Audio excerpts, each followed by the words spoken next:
Assalamualaikum lur. Ya apa kabarmu? Sehat-sehat kabeh kalian sekeluarga ya. Balik maneh ambek aku Mbah Icang yang hari ini ditemenin sama Mas Ngadiman ngarep diajak balikan sama mantan. Lanjut film kemarin ya kita ini berarti Mas Ngad. Betul sekali Mbah, lanjut kita ke Sicario Day of the Soldado tahun 2018. Kali ini petinggi dari CIA Matt kembali mengajak sang pembunuh bayarin Alejandro ke misi terbarunya, yaitu mengadu domba dua kartel terbesar di Meksiko agar saling berperang karena diduga penyelundupan teroris ke Amerika adalah perbuatan kartel. Oke, kalau gitu langsung aja kita ke komenan subscriber Mas Ngad. Titip salam termehek-mehek dari dulurku Alpaguri Nasution. Titip salam Cak, bilangin kacang goreng itu memang gurih, tapi dikacangin itu perih. Terus dibales ini sama Mbak Trisuci, perih banget katanya. Nah, udah jadian aja lah kalian sebagai sesama korban dikacangin ya kan. Kan Mbak juga ikut seneng loh kalau sesama subscriber ada yang nikah gara-gara komen ya kan. Hahaha, monggo sekejap.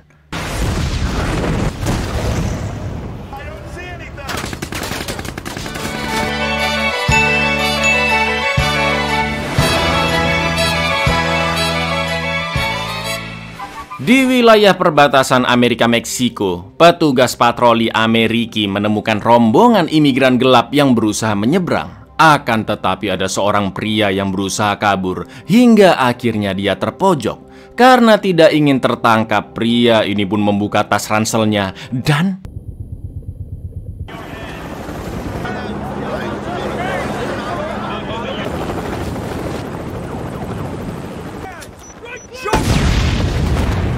bom bundir bukan hanya terjadi di perbatasan, namun juga di sebuah Superindo cabang Kansas Amrik, di mana 4 pria melakukan bom bundir sampai menewaskan 15 orang. Dan inilah prajurit pembunuh bayaran.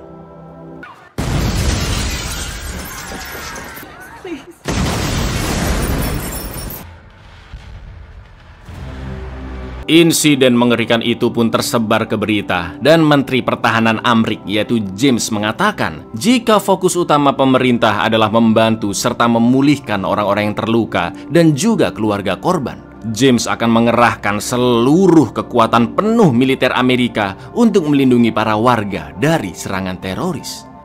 Beberapa waktu pun berlalu, pasukan khusus ditugaskan untuk menangkap seorang pria bernama Basir di Teluk Somalia karena diduga dialah yang membantu menyelundupkan teroris-teroris ke Amrik. Dalam keheningan, satu persatu penjaga pun ditembak, lalu pasukan khusus masuk ke markas utama menggunakan night vision dan Basir pun berhasil ditangkap.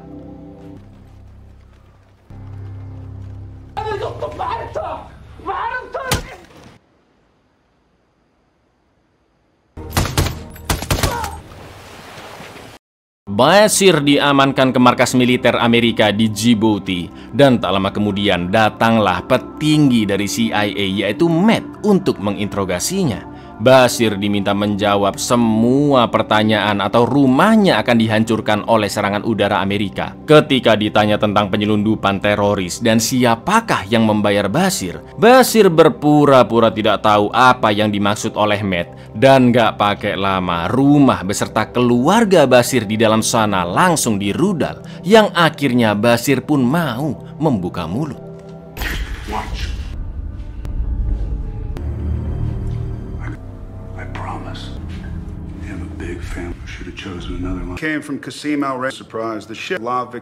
Dari hasil interogasi, Matt melaporkan bahwa para teroris berasal dari Yaman yang masuk ke Meksiko melalui jalur laut dengan bantuan kapal milik Basir. Baru setelah itu mereka menyeberangi perbatasan menuju ke Amrik. Sedangkan yang membayarnya adalah bos dari kartel terbesar se-Meksiko, yaitu Carlos Reyes. Dia sengaja menyelundupkan teroris demi kepentingan politik bisnisnya. Setelah itu Matt pun pergi menemui Menteri Pertahanan James, juga Direktur CIA yaitu Cynthia, dan petinggi-petinggi negara lainnya. Di sana mereka membahas bagaimana cara menangkap kartel narkoboy yang menjadi dalang dari teror bom bundir. Pemerintah akan mengganti status orang-orang kartel menjadi teroris agar Amerika lebih leluasa melawan kartel. Ketika ditanya apakah rencana Matt selanjutnya, Matt pun menjelaskan bahwa dia tidak akan membunuh pemimpin kartel karena anak buahnya bisa menyebar dan membuat kartel-kartel baru. Maka dari itu Matt berencana untuk mengadu domba dua kartel terbesar se-Meksiko, yaitu kartel Carlos Reyes dan Matamoros, agar saling berperang dengan cara menculik putri dari Carlos Reyes, dan seolah-olah yang menculiknya adalah kartel Matamoros. Pak James dan jenderal-jenderal pun setuju dengan ide Matt. Namun pihak militer Amerika tidak akan membantu sama sekali agar media di seluruh dunia tidak mengetahui jika dalang dari rencana kotor ini adalah Amerika. Next week, the president's adding to the list of terrorists. I wouldn't take out a cartel leader, one cartel into 50. Yeah, if you want to start a war, kidnap a prince. See this thing through? I'm gonna have to get... Exactly why you're here. And I don't need to remind you what happens if they figure out that it's... Malam itu Matt bertemu dengan pemilik militer swasta yaitu Andy untuk mendapatkan berbagai kebutuhan seperti logistik, senjata, alat komunikasi, drone, sampai prajurit-prajurit elit dengan bayaran ratusan juta dolar. Andy pun akhirnya sepakat. Dari sana Matt pergi menemui Alejandro, sohib sekaligus rekan kerjanya di film pertama, untuk bergabung di misi kali ini sebagai pembunuh bayaran. Tanpa banyak cincong, Matt mengatakan jika targetnya adalah Carlos Reyes. Alejandro pun langsung setuju karena ternyata lur, bos kartel di film pertama yang dia bunuh yaitu Fausto bukanlah bos tertinggi. Maka dari itu dendam Alejandro atas kematian anak dan istrinya masih belum terbayarkan jika bos dari segala bos kartel yaitu Carlos Reyes belum terbunuh. Esok paginya di perkotaan Meksiko, Matt dan Alejandro langsung memulai aksinya. Pertama-tama Alejandro beserta timnya diperintahkan untuk membunuh pengacara kepercayaan dari kartel Matamoros.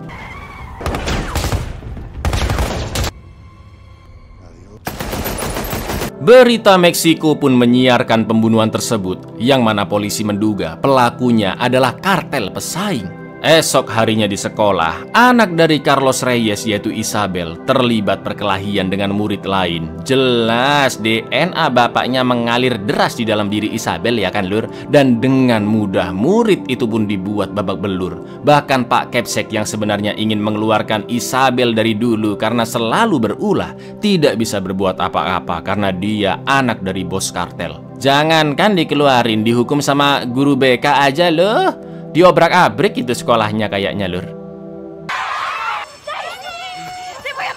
Go to the nurse. I should expel you. Do it. Langkah berikutnya, Matt and the gang yang sudah memantau pergerakan Isabel dari sebelum-sebelumnya berencana akan menculiknya saat pulang sekolah hari itu. Mereka sudah mengetahui jika Isabel selalu dijemput oleh dua mobil pulang melalui jalan yang sama, dan kali ini dia duduk di mobil yang belakang. Lalu ketika mobil Pak Supir melewati suatu gang, tiba-tiba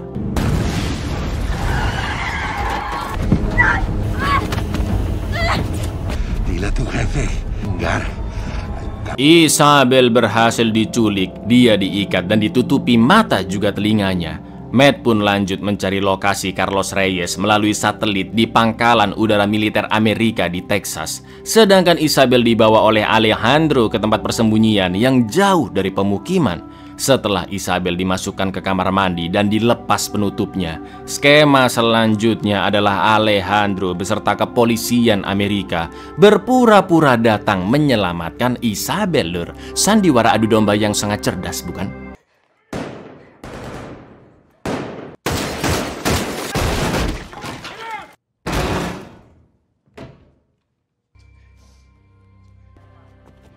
Isabel pun dibawa kembali ke markas dan Alejandro meyakinkan jika sekarang dia sudah aman, juga berjanji akan segera mengantar Isabel pulang.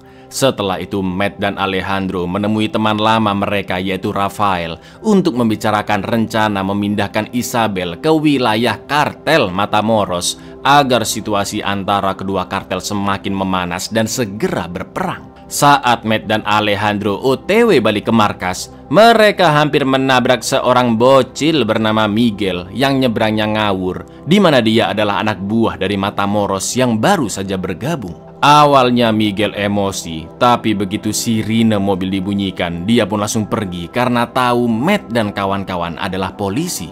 Tak lama kemudian Miguel dijemput oleh sepupunya dan mereka pun pergi menemui seorang pria bernama Gallo yang merupakan tangan kanan dari Matamoros. Gallo bertugas mengirim imigran-imigran gelap ke Amerika dan Miguel akan diberi tugas untuk memandu imigran-imigran tersebut melintasi perbatasan sampai ke Amerika, tentunya dengan bayaran yang sangat besar. Bueno, aquí yo quiero gente que esté al tiro, gente que pagar más de lo que su jefe hizo en el año. ¿Estamos? Sí. Di markas militer, Alejandro menemui Isabel dan mengatakan juga dia akan diserahkan ke militer Meksiko agar nanti bisa dipulangkan ke ayahnya. Mobil-mobil lapis baja konvoi bersama mobil-mobil polisi federal Meksiko untuk mengantarkan Isabel karena sebenarnya mereka akan masuk ke wilayah kartel Matamoros yang sangat berbahaya. Begitu memasuki daerah gurun yang sudah masuk wilayah Meksiko, situasi pun semakin menegangkan karena tim yang memantau dengan satelit melaporkan jika ada beberapa orang membawa bazooka dari sebelah kanan. Lalu, yang terjadi?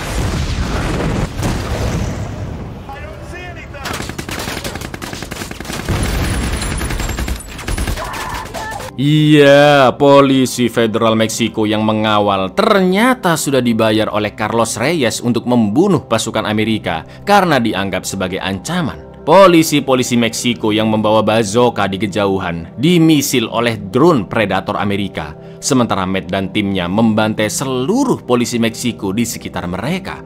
Di lain sisi, Isabel yang menangis ketakutan berada di tengah pertempuran akhirnya keluar dari mobil dan kabur tanpa ada yang menyadari.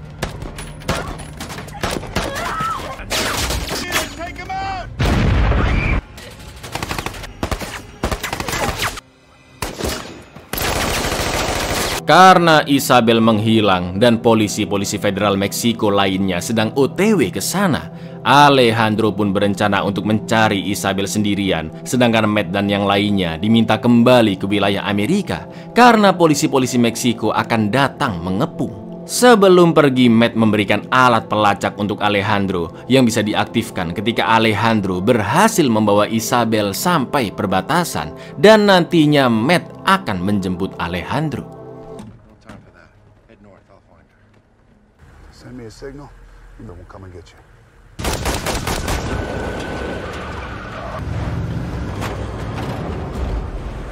Isabel terus berjalan tak tentu arah hingga akhirnya dia menemukan seonggok mobil yang melintas. Namun ternyata itu adalah anak buah dari Matamoros. Begitu melihat wajah Isabel, pria ini pun tahu jika dia adalah anak dari Carlos Reyes dan akan menculiknya. Untungnya Alejandro datang di saat yang tepat dan langsung mengedor pria tersebut.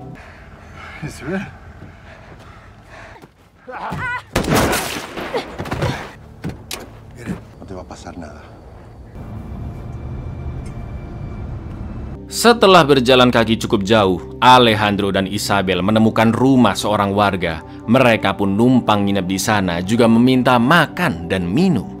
Di lain sisi, sesampainya di markas, Matt diajak ngobrol empat mata dengan Cynthia, si direktur CIA, karena berita pembantaian 25 polisi Meksiko sudah menyebar dan presiden memutuskan untuk menghentikan misi.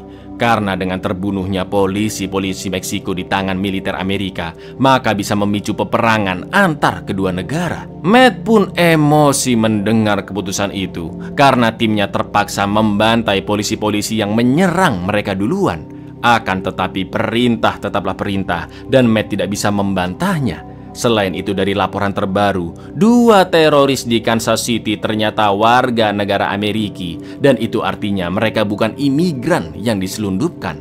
Maka dari itu, untuk menghapus semua bukti keterlibatan Amerika, CIA diminta membunuh Isabel ketika sudah sampai di perbatasan sebagai upaya untuk menghilangkan saksi mata. POTUS doesn't have the stomach for this. He shut us down. The police attacked us. When the beacon's activated, your team you understand? It changes the narrative.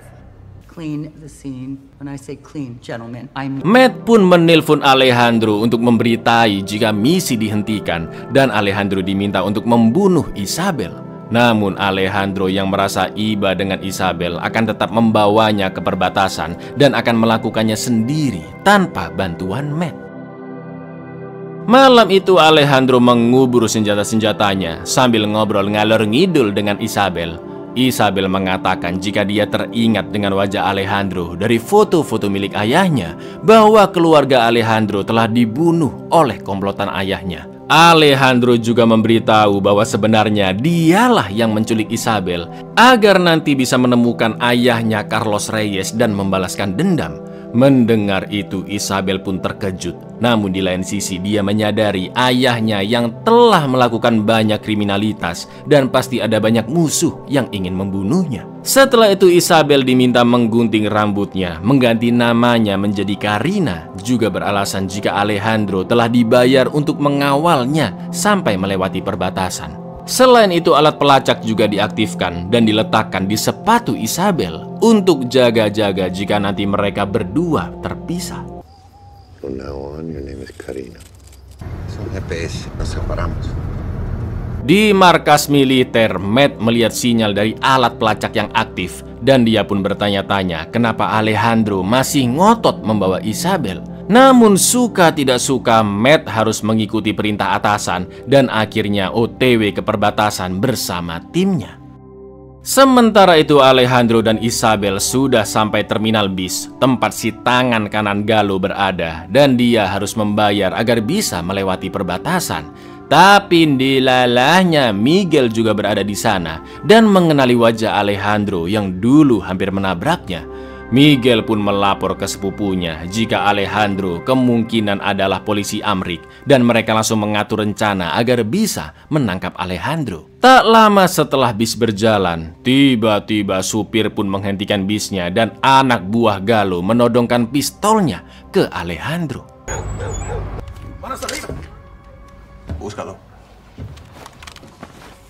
Ketika penumpang lain disuruh pergi, Gallo beserta Miguel datang dan Gallo sadar jika anak yang dibawa Alejandro adalah Isabel, putri dari bos Carlos Reyes. Isabel pun langsung diamankan dan karena Alejandro mengaku sebagai anak buah Carlos Reyes, karena menurut Miguel Alejandro adalah polisi Amerika. Siapapun Alejandro sebenarnya, Gallo tetap menganggap dia adalah sebuah ancaman.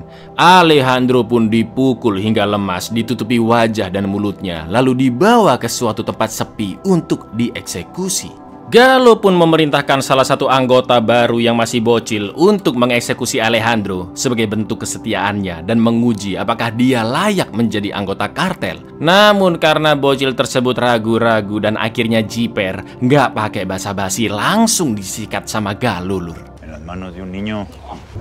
José, si quieres ser un sicario, eso es lo que hay que hacer. Sekarang giliran Miguel yang disuruh untuk membunuh. Dan karena dia tidak ingin mati, mau nggak mau Miguel pun akhirnya menembak Alejandro.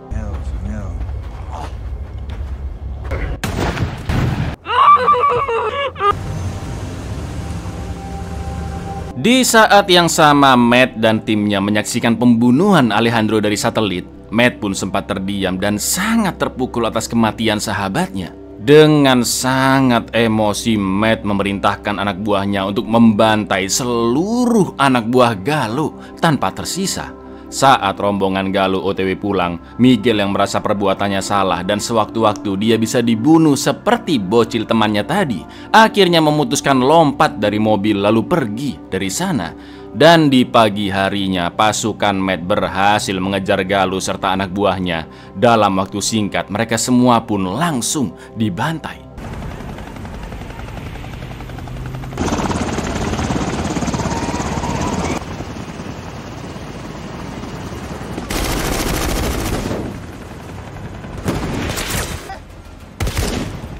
Setelah itu Matt membawa Isabel ke helikopter. Karena memang sejak awal dia tidak mau membunuh Isabel sesuai perintah, Matt akan memasukkan Isabel ke daftar perlindungan saksi. Dan nantinya dia akan mendapatkan identitas serta keluarga baru. Karena mungkin itulah yang diinginkan oleh sohibnya Alejandro. Di lain sisi ternyata Alejandro masih hidup lur, karena peluru hanya menembus pipinya saja.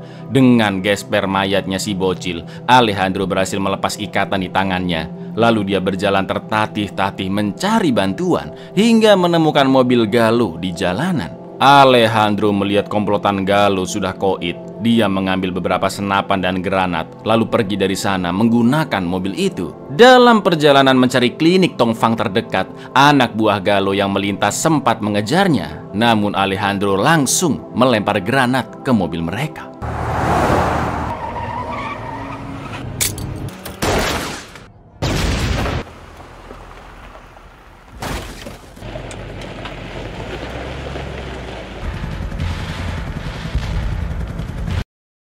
Satu tahun kemudian, dengan dandanan baru dan tato di tubuhnya, Miguel yang sudah bekerja di sebuah restoran masuk ke dalam ruang karyawan.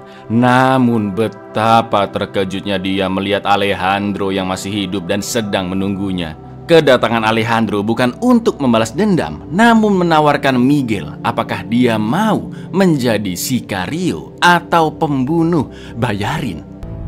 So you want to be a sicario? Let's talk about your future. Buyar, apakah Miguel akan menjadi penerus Alejandro? Sabar, aku juga nggak tahu lur. Jawabannya ada di sequel ketiga yang sudah dikonfirmasi, tapi masih belum tahu kapan tayangnya. Semoga aja lebih epic dari film pertama dan keduanya ya kan. Assalamualaikum.